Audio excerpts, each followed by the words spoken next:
guardian of the United Nations North Atlantic Lifeline. 1,800 air miles from Halifax, 825 miles from Scotland, and only 900 from Nazi-held Norway. To this subarctic island during the summer of 1941 came the vanguard of an American expeditionary force. This film depicts Iceland as it looked between November 1941 and early spring 1942. Protected by a long spit of land, forming a natural breakwater, is the outer harbor of Reykjavik, Iceland's principal city.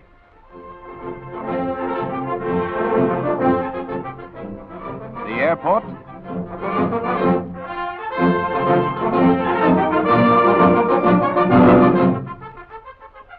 the city,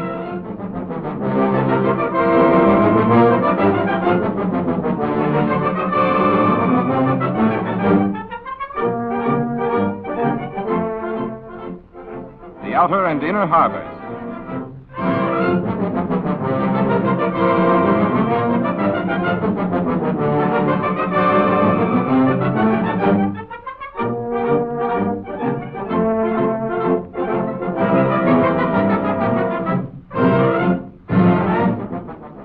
Because of limited docking facilities and the lack of deep-water piers capable of accommodating the larger ships, the discharge of cargo is delayed for weeks at a time.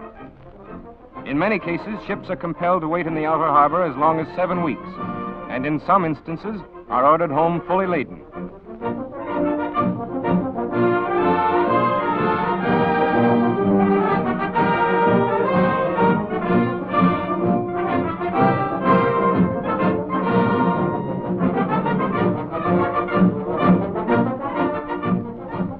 Added to this is the problem of the tide.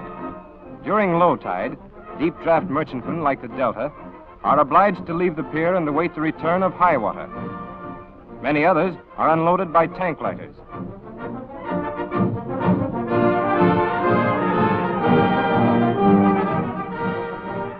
This entire congested area offers a highly vulnerable target for attack. Since the port at Reykjavik is the only port in Iceland, all supplies and materials must be distributed throughout the island by trucks traveling over spongy, unimproved, one-way winding roads and over narrow country bridges. The United States Army is laying better road beds and is widening and strengthening the bridges to permit the passage of heavier trucks and tanks. The ice-free fjords, Hvalfjord and Eyjafjord, if extensively developed, could serve as auxiliary ports and relieve the unloading and distributing problem that now confronts our armed forces in the island.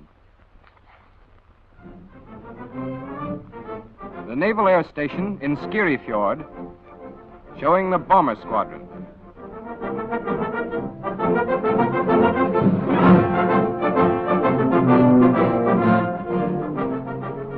Construction of the prefabricated Quonset huts proceeded rapidly despite the lack of tools needed to erect them.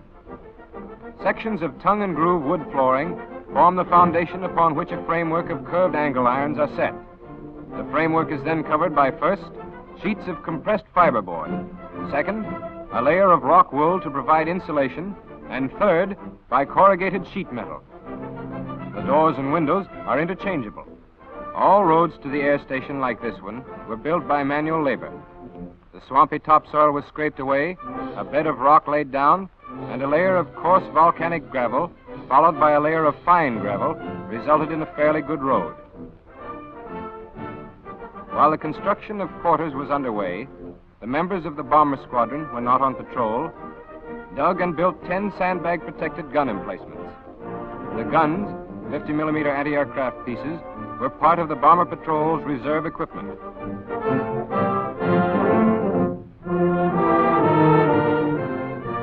The completed camp awaiting official inspection by Admiral Kaufman and his staff.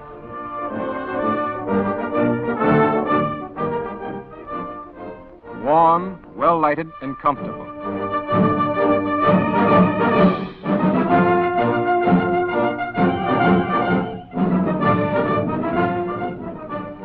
The old galley and the new.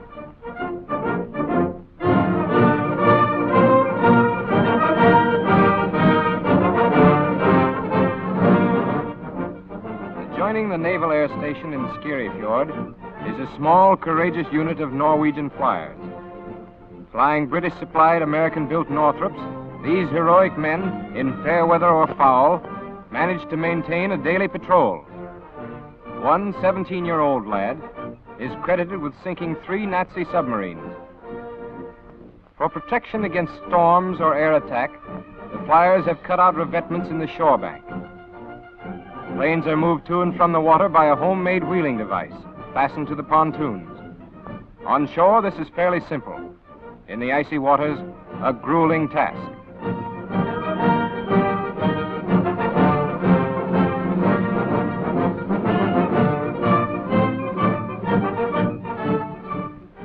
The Reykjavik Airport, a well-developed airfield for land-based planes on the island.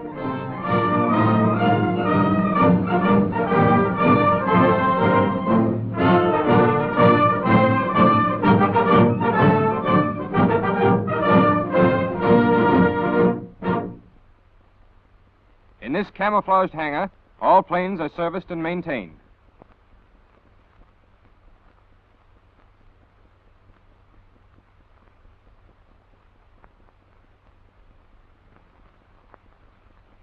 Besides the field at Reykjavik, there are 4 other land and sea bases.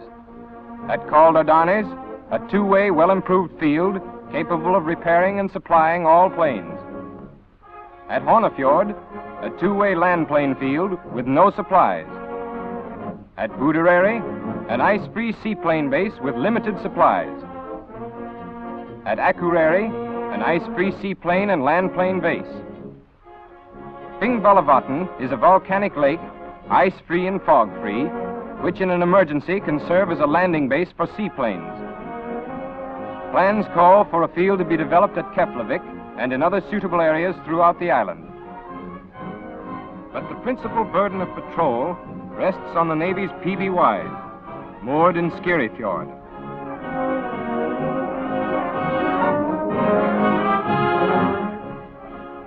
On January 13th, 1942, a wind of intense velocity came crashing down on the island, leaving a path of destruction in its wake. The harbor was a churning maelstrom. Many cargo ships were beached, lighter vessels were blown ashore. The PBYs weren't spared. Because these ships were not of the amphibian class, and in the absence of preparation for such an unexpected hurricane, 5 of these much-needed planes were sent to the bottom.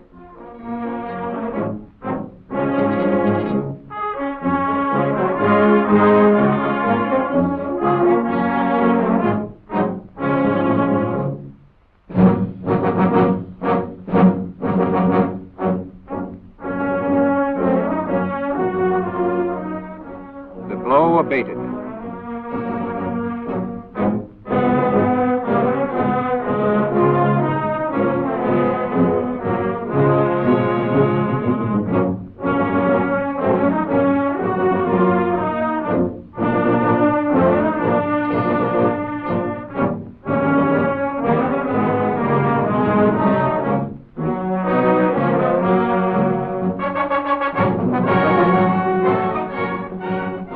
Salvage crews set to work.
all over, there was little left to salvage. Only one amphibian, secured ashore, withstood the gale. A few days later, amphibians arrived to replace the PBYs that were lost. This disaster will not occur again. Organized communication with Greenland and other meteorological stations has been established to give ample warning in the event of an approaching storm.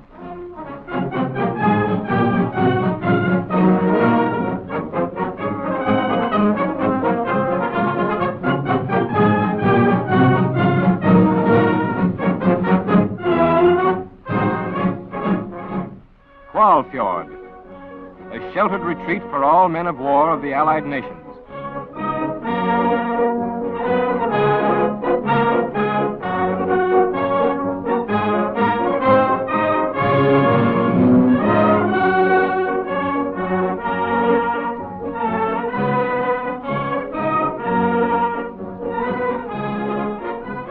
Protected by lofty ice peaks, this deep fjord provides a haven for naval vessels of all classes while refueling and undergoing minor repair.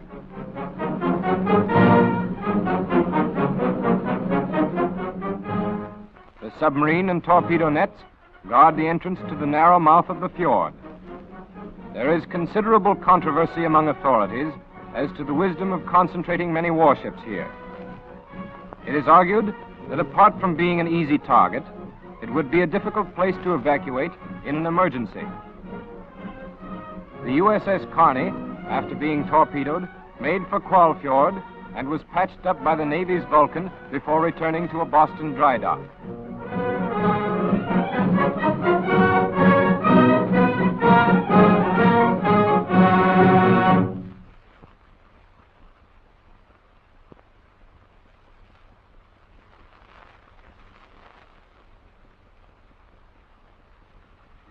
Our camera crew, dispersed on many vessels of a convoy, proceeds toward Halifax.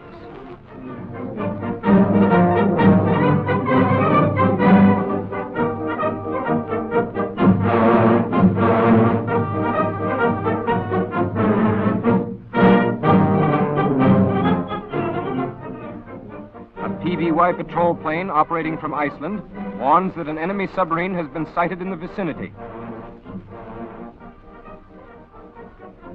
An alert is given. All hands to battle stations.